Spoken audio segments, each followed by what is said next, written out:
Setting off now then on the warm-up lap, 2.77 miles. A tricky circuit, as I say, to ride. Jamie Whittam on the Team Grant Castrol Suzuki had a look at it for us. Let's see what Jamie Whittam made of Oulton Park.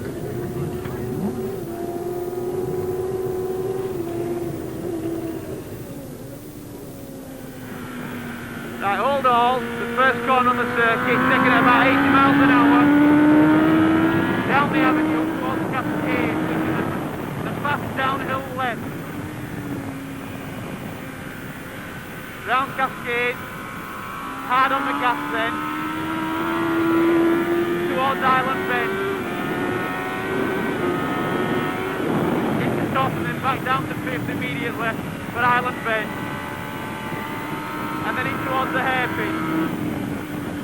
Hard on the brakes, the back end's in the air and almost there. The slowest corner of the track, this shell corner, it's a hairpin, taking in second gear. Then hard on the gas again. In towards the chicane. Again taking in second gear, around 40 miles an hour there. Then accelerating hard up towards Hilltop. On the top of the hill, the bike's wheeling there. Down to the passage back and forth, about 150 miles an hour there. And back towards Knickerbrook, 90 mile an hour right-hander. Clay Hill. It's important to straighten that out as much as possible because you get a big wheelie at the top. Back 2 gears to 4th, in towards Druid, the double apex right, the second apex here. Again a big wheelie on the exit. Towards Lodge Corner. A tricky tightening right. Then Deer Hill, which is quite a pronounced stick, and then the down finish again. Just completing the warm-up lap, and as I said, a tricky circuit. Whittam there making it very clear just how quick it is around here. Steve Parrish, as ever, alongside me. Steve, the remark about Terry Reimer, would Terry have been here? No, Terry, in fact, never raced here. He came here some years back to ride when he was an amateur racer, and it snowed, can you believe? So he never got to race on this circuit. So it's his first time. He did practice here a couple of days ago to learn the circuit, and he seems to have adapted very well to get on the front row. How many of the senior 750 men will have ridden regularly at Oulton Park? Well, I would think most of them have ridden here now because there was a smaller meeting here held last year, but as far as a major British Championship race, it goes back to 1985, so I think the majority have ridden here, but apart from possibly only Terry Reimer, but I would think the rest of the top 10 have ridden here at some time before. But the circuit was only resurfaced 2 years ago, so that's also changed its characteristics. It's much, much smoother now than it ever was. On the subject of the circuit, yesterday during qualifying there was a mixture of weather conditions, and oil in fact was deposited all the way around the circuit, partly because one of the machines was leaking and partly because the rain was bringing oil out of the track surface. That played havoc, quite frankly, with the practicing times, and most of the good times were set in the morning session. Later in the afternoon, with the mixed weather conditions, the times were well off the pace, so most of the qualifying was done yesterday morning as opposed to after lunch. Championship standings, the battle's going to be between Haslam in second place, McElnay out in front, 15 points clear. Stringer, Morrison, Reynolds have got it all to do. Trevor Nation doing a good job for Norton there in sixth place. Neil Mackenzie, now a Grand Prix runner, won't be competing. Front row, McElnay on pole, then it's Morrison, John Reynolds, Terry Reimer. This is going to be interesting, and watch for Haslam. 14 laps. The full race distance, 38.78 miles. Green light go, and off they go. The right-hander of Old Hall sorting themselves out, and a brilliant start by number 9, Carl Fogarty, the team Silkaleen Honda rider. Fogarty, who rode so very well at Cadwell, is out in front of number 7, a super start by young Ian Simpson from Del Beatty. So Simpson then with the yellow helmet in second place. On a great fall. Rider up okay. That's Trevor Nation, the Norton rider. And 1 or 2 tumbling over there on the left, but Nation up on his feet. And report. Everybody up and about. Number 30 also a faller there. So that's Stuart Jones from Crewe. One of the other lads just being picked up by a colleague, the bike on his leg. That's why he can't get up if they move the bike. But out in front, Carl Fogarty, number 9. Then it's Simpson. Then it's John Reynolds, number 6. Terry Reimer in 4th place, number 1. Red flag is out. The race will be stopped to clear the wreckage. Obviously bits and pieces on the circuit, so the red flag out. The 750s are stopped.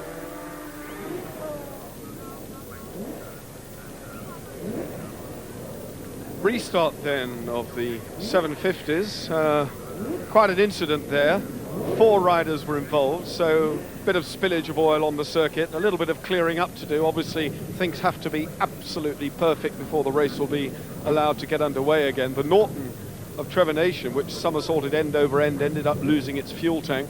A lot of spillage on the circuit. That sort of thing, Steve, obviously takes a lot of clearing up.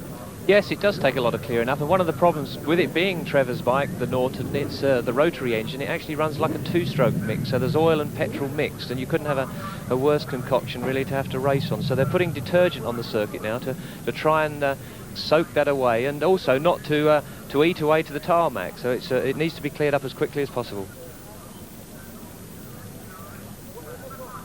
Well, Marshall's then clearing away that petrol mixture. Terry Reimer having a breather. In fact, a new clutch going in the number 1 Yamaha of Terry Reimer, last year's Super Cup champion. The clutch plates being eased out one at a time. There you see clutch plates. So a fibre plate with a steel plate. So it's fibre steel all the way through. The clutch, of course, Steve, runs in oil. Now, what would have caused Terry to have a clutch problem so early, just half a lap? Well, Terry's clutch does run in oil, but he doesn't normally use a wet clutch. He normally uses the dry clutch. But his his number 1 and number 2 machines are already in Japan for a race he's competing in there next week. So he's using his 3rd bike that actually had a wet clutch. Clutches are changed fairly regularly, and it's obviously now had 2 starts. It had the warm-up lap and the main race start. It probably would have been checked and changed after this race.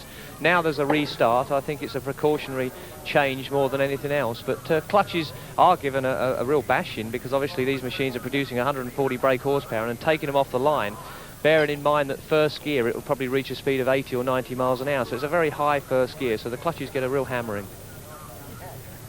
Well, and cement dust on the oil to soak it up, and it allows the oil to be soaked away and not to damage the circuit, and also allows the riders to see where there has been oil on the circuit. So it works in 2 ways really. Warm-up lap then, just a couple of miles around this Oulton Park circuit at cruising speed, just to make sure that everything is okay, A, with the bike, and B, with the circuit. Carl Fogarty, number 9. Then it's Jamie Whittam. Brian Morrison, the distinctive black livery of Ron Haslam on the Norton. A little bit of the cement dust billowing up there where the accident was, the dust which Steve Parrish referred to, having been put down on the petrol mixture. It's the tight, you can see the banking there on the hairpin. Just look at that dust. Imagine now this is the warm-up lap. It's going to be pretty hectic through there at racing speed. And a few laps, I would imagine, before that clears. Yeah, after the first lap, I think, unfortunately for the people at the back of the grid, they're going to struggle a little bit, because the front people are going to kick up all the dust that they can to keep the people behind them. It sounds terrible tactics, but it happens. But as I say, it does take away, it soaks the oil up and leaves the circuit hopefully grippy. And I think after a couple of laps, we'll see it disappearing.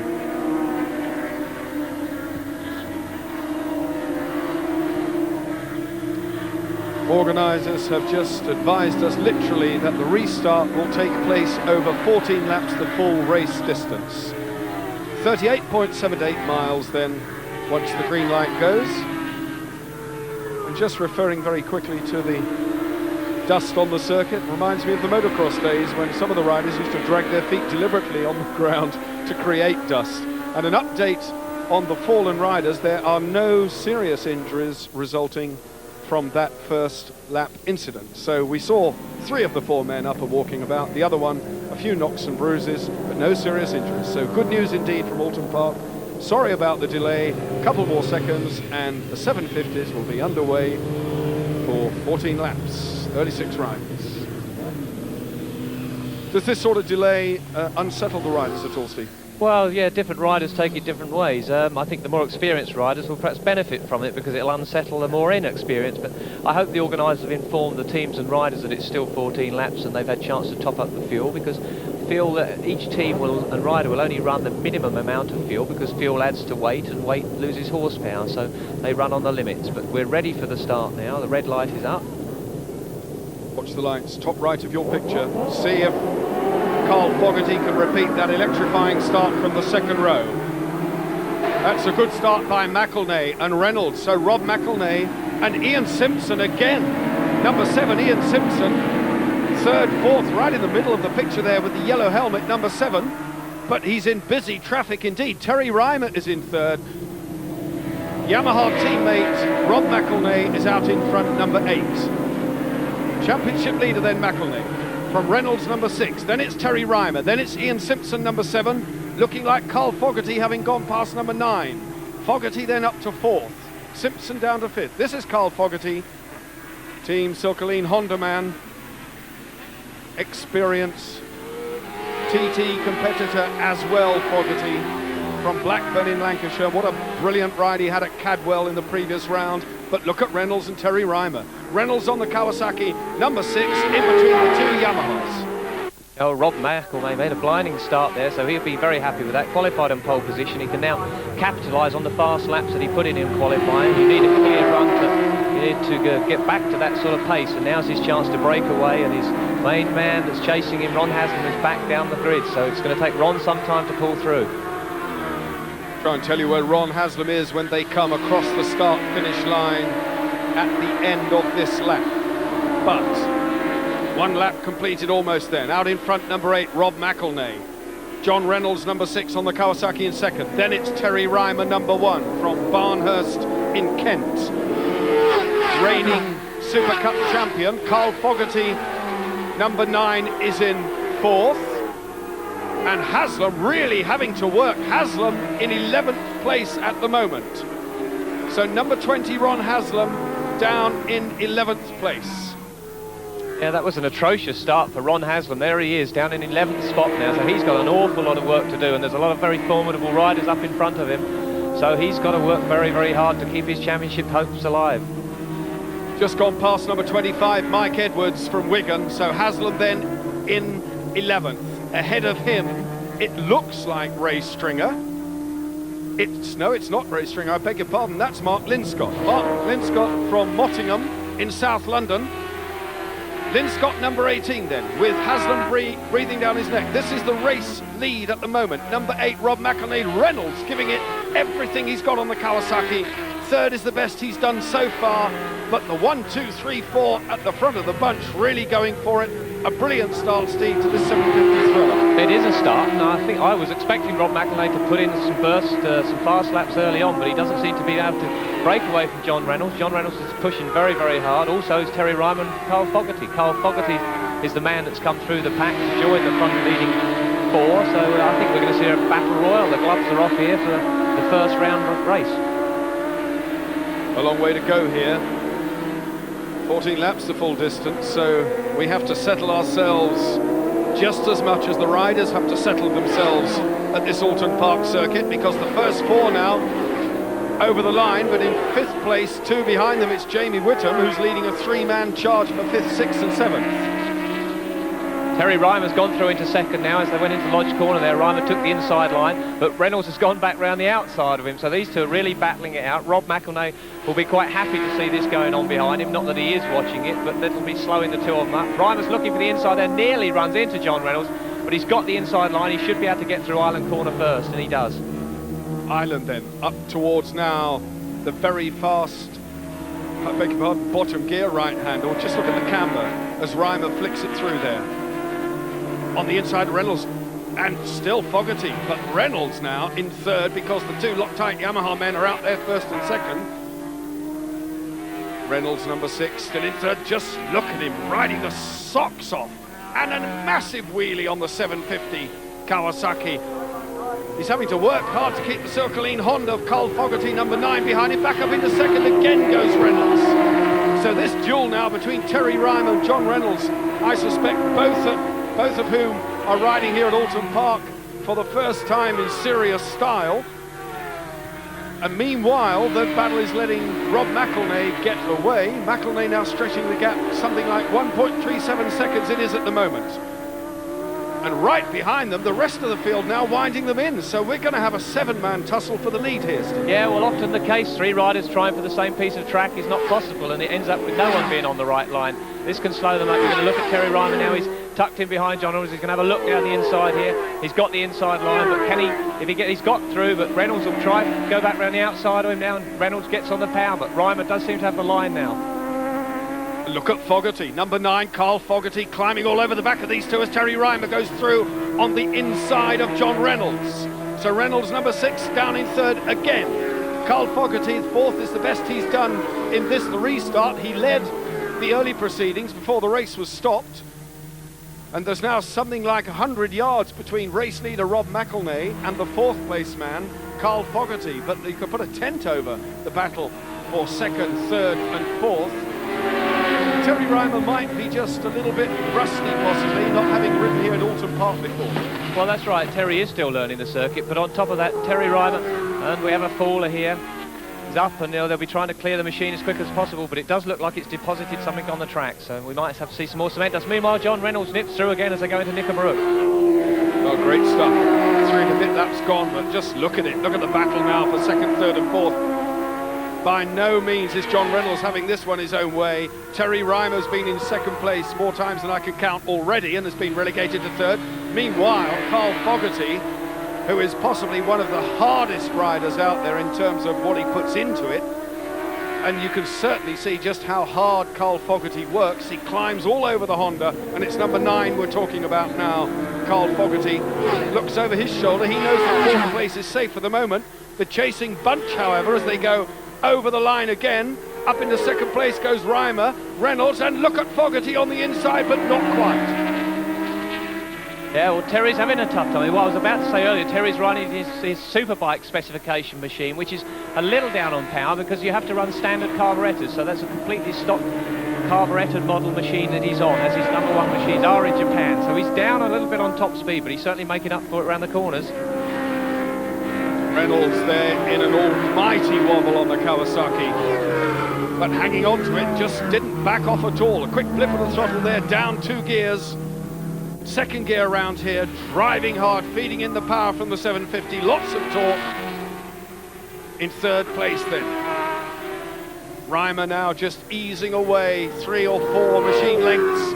Reynolds looks as though he might well fall victim, and a great twitch from the Yamaha as well. The bikes don't seem to be handling too well around here. Well, it is, as I said earlier, it was a very, very bumpy circuit. They've resurfaced it, but there are still quite a few undulations there. But the twitching and weaving you'll see is as the tyre seems to break traction, it starts to wheel spin, the suspension winds itself up and then flicks back again, and that's what's causing the machines to twitch and weave around. It's putting all that horsepower down through a tyre, which is no bigger than the palm of your hand. With the undulations on this circuit, as the riders crest some of the hills, they actually lose sight of the circuit. Look at Haslam moving up. Haslam has gone past Ray Stringer. So the all-black outfit of Ron Haslam has gone past Ray Stringer and is now making his way up through the field. Ahead of him, it looks like Ian Simpson as well is in the fray. Back with Ron Haslam then, who had to work very, very hard. He was 13th first time round, then 11th. There's number 7, Ian Simpson, the man who was in 2nd place before the restart, about to come under the Haslam hammer, I think. Then it's Jamie Whittam who will be next on the target board. The speed of the Norton, as Haslam just piled on the coals past Ian Simpson. The superior power of the Norton brought Haslam right up the back mudguard of Jamie Whittam on the Grant Castrol Suzuki. Haslam then moving up one at a time. Is it possible for Haslam to catch up with the leading 3? Well, I think he's going to struggle, especially with Rob McElnay now, as he's well out in front, but Haslam can make up the ground because he does have the speed. You'll see he'll follow Jamie Whittam here as they nip through the corners, and then as soon as they get on the main straight, he's now onto the main straight, so Haslam could easily get along the inside of Jamie Whittam at this point. If he can just get on the inside, he's got the inside line, but I don't think there's quite enough time. No, he's going to have to wait till they get onto the back straight, but the Norton is very, very fast at the moment, and Haslam Passing at the early stage of the race wasn't so bad, but now he's up against some very fast riders, Jamie Whittam being one of them, and he's going to take a lap or so to pass him, I believe. Looks like a tail ender, number 31 in front of them. That's John Williams from Grimsby. This the battle now for second and third place. Number 1, Terry Reimer, is in the runner-up position in the race. Number 6, John Reynolds, is in third. Still fighting off a determined challenge by number 9, Carl Fogarty. Then the pursuing battle. Haslam then is now up to 6th place. So number 20 Haslam, and that looks like 5th. That looks as though Haslam has gone through into 5th. I confirm that, but certainly it looks as though Haslam is on the charge. Yeah, well, Ron now has a large gap to catch up to John Reynolds, so he's got a big problem now. Well, not a big problem, but he's got a long way to go now before he gets anyone else in his sights. Rob McElnay has just scorched round in a 1:37.2, so that's the fastest lap and also a lap record. Riding with the second place man in the race, Terry Reimer, number 1. This is the battle for third and fourth between John Reynolds, number 6, and Carl Fogarty, who looks over his shoulder every single time he exits the Shell Oils corner there, almost knowing that Ron Haslam is coming into the... And look at Haslam, just look how close Haslam is getting now, and he's dragging that bunch along with him. So a whole freight train of activity behind Ron Haslam, who's now closing on the leading bunch. McElnay fading out of sight under the bridge there. This the battle for second, third and fourth, about to be joined by Ron Haslam, who wants to come and play as well.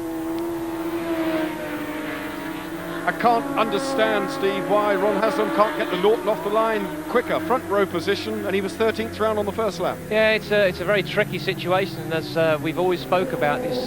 It's feeding the power in, not getting the front wheel too high in the air, because that's very easily done. With so much horsepower, the machine just wants to revolve itself around the back wheel. Once the front wheel's in the air, you have to close the throttle, get it back down again. Also, it's so easy to burn your clutch out. You can give it too many revs, slip the clutch too much, as Terry Reimer had a slight problem in the first start. So Ron's got to just feed the power in just right. But I think we'll perhaps see him get a better start in the second one and see a much more interesting race, because he's closing in on John Reynolds so much at the moment. Carl Fogarty, number 9, then, having gone past John Reynolds, is up to third place. Third place man then on the Honda. So Yamaha leads, Yamaha in second, Honda third, Kawasaki fourth, and the Norton in fifth. Now Ron Haslam has taken the fastest lap, so it's just showing that Ron is closing the gap. He's put in the fastest lap, so Rob McElnay is going to be getting pit signals that Haslam is closing.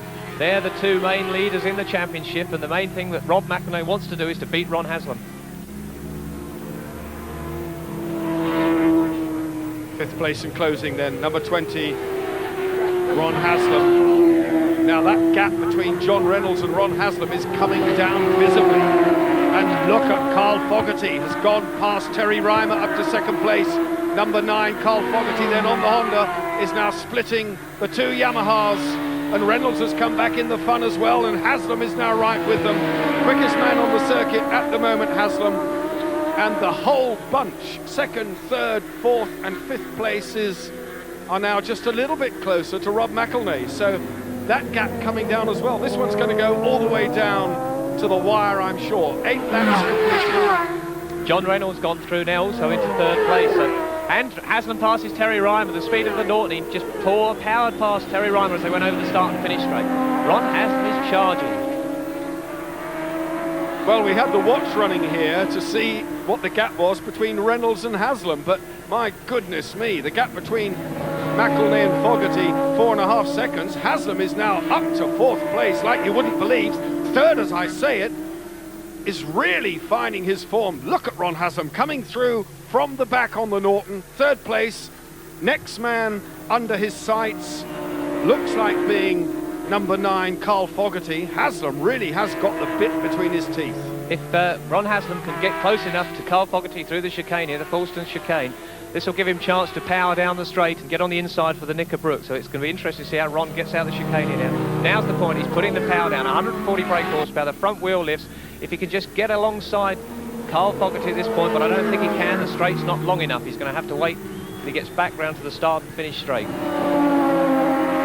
John Reynolds, number 6, then in fourth place on the Kawasaki, has broken away with Ron Haslam. Terry Reimer, I suspect, has a mechanical problem because he slipped off the leading bunch, and the way that Ron Haslam went through him was unbelievable. Rob McElhenney then, number 8, out in front, but he'll be well aware of what's going on behind him, because the pit crew will be telling him that Haslam is making progress like there's no tomorrow. He's in 3rd place at the moment. And Reimer now has dropped well off the bunch, about to be gobbled up by Morrison, Whittam and Ray Stringer. Well, Haslam is having a harder time to pass Carl Fogarty. As I say, the nearer the front you get, the harder it is to pass a rider, but this is his place. He'll go into Knickerbrook here. Oh, he's gone through on the inside. I was about to say he'll get on the power coming out, but Ron is charging. He's pushing that machine so hard at the moment. Now he's got a battle on, because he's got to catch Rob McElhenney, and he's about 3.5 seconds behind Rob Mack at the moment. White power suspension on the Norton, getting him round beautifully there. Now this is it, up on the inside, Steve, comes through nicely. Yeah, I'm sure that will have given Carl Fogarty a real surprise, because that's not the normal place that Ron would have gone through. I'd have expected him to do it on the exit, on the power, but he didn't. He broke much later than Carl Fogarty and pulled the machine in time. He's charging. Whether he can see Rob McElhenney in the distance now is another matter. Lap 10 then, the full race distance 14, so still time for Ron Haslam to do it, but we now need to know what that gap is between race leader McElhenney and Haslam when they come over the line next time. Fastest part of the circuit, flicking it right. Around Druids. That's the gap between the race leader. 2nd place on the black Norton is Ron Haslam. 3rd place, it's still Carl Fogarty. But look at Haslam, he's stretching away now from Fogarty. Can he wind in number 8, Rob McElhenney? The points position at the moment, and they get 20 for the win, 17 for second, is that McElhenney leads the championship on 116. Haslam is only 15 points behind him, so Haslam certainly needs to do something in the top 2, and he really needs Rob McElhenney not to finish. Well, he does, but the way he's going, it's 3.71 seconds. Ron Haslam could see Rob McElhenney in the distance, which will help boost him along. He'll be able to see that he's pulling him down yard by yard. He's still the fastest man on the second. He's 1 second under the lap record. That's an awful lot of time. 1 clear second under Carl Fogarty's lap record. Haslam has had a whole string of 2nd places throughout this 1991 750cc Super Cup, but pulled off, in fact, a win at Brands Hatch when it was just a little bit greasy. In fact, that was a very convincing win indeed. That was the only win in the series. He'd very much like to get another 20 points. Conversely, Rob McElhenney has had no less than 5 wins. So 100 points out of 5 wins. That's why McElhenney is sitting pretty on top of the pile, but Haslam now has got that gap under 3 seconds and closing still in dramatic fashion on the back end of Rob McElhenney. Haslam just about using all the track and more. He's taking the very, very tightest lines. You can see for yourself just how close it is now. Visibly now that gap coming down. The Norton just about being stretched to the ultimate here at Oulton Park. Over the line they go. The gap still just over 3 seconds, however, so McElhenney managing to keep station, just keep the gap at a respectable distance, and really that's all he can do. Yeah, I think the gap is actually coming. It's 2.82 now, so he's taken virtually a second out of Rob McElhenney. So he's well within his sights, and I think there is a possibility it's going to be a grandstand finish without a doubt.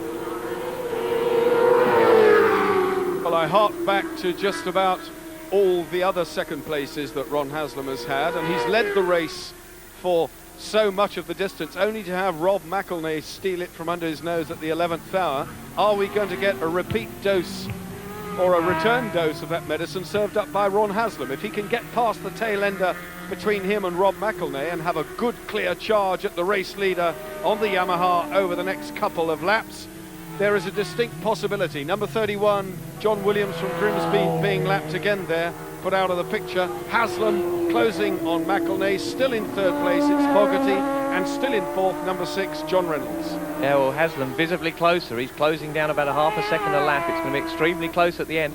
It will possibly come into back markers. It only needs one of these riders to catch a back marker at the wrong part on the circuit. sometimes it's just impossible to know which way the back marker's going to go, and you have to just close the throttle for a split second and lose valuable time. But Ron is now has Rob McElnay well within his sights. Set the watch running this time. Over the line goes McElnay to complete that lap. Over the line goes Haslam. Still 2.72 seconds the gap, so coming down very, very slightly.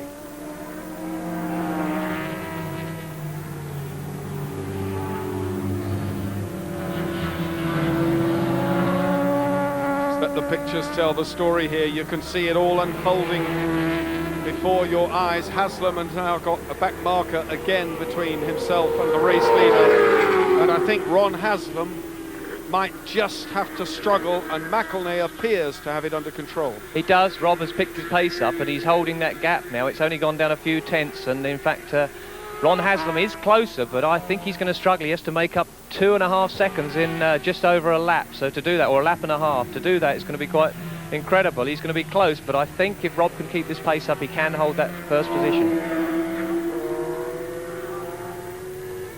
This is the race then for first and second place in this leg one of the 750cc Super Cup, round 5 here at Oulton Park, and what a dramatic start it's been to the day's events.